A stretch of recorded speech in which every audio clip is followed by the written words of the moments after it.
ఈరోజు మా డాడీ మార్నింగే పాలకూర తీసుకొని వచ్చిండు. అయితే ఈ పాలకూరతో పాలకూర చెట్లను పెట్టుకుందాము అని ఇలా కట్ చేసినాము. మేము ఎప్పుడు పాలకూర గింజల నుంచి కన్నా ఇలా పాలకూర తీసుకొచ్చినప్పుడు దాన్ని ఎక్కువగా కట్ చేసుకొని మట్టిలో పెట్టుకుంటాము. ఇలా పెట్టడం వల్ల కూడా చాలా మంచిగా చెట్లు ఆకులు వస్తాయి. ఇది అలా వచ్చిన ఆకే అన్నమాట.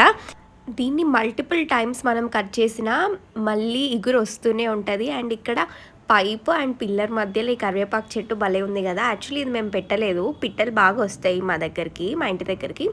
అలా పిట్టల నుంచి అవి తీసుకొచ్చి వేస్తుంటాయి కదా, అట్లా మొలిసిన చెట్టు అది. అలాంటి చెట్లకి బాగా బలం ఉంటుంది కదా.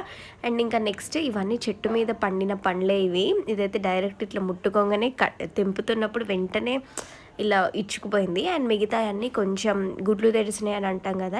నాకు ఇష్టమైన ఫ్రూట్ తింటూ అండ్ నాకు ఇష్టమైన టీవీ షో చూస్తున్నా. ఇది Zee cinema awards and Maa TV awards కూడా నాకు చాలా ఇష్టము. Thanks for watching the video. Bye.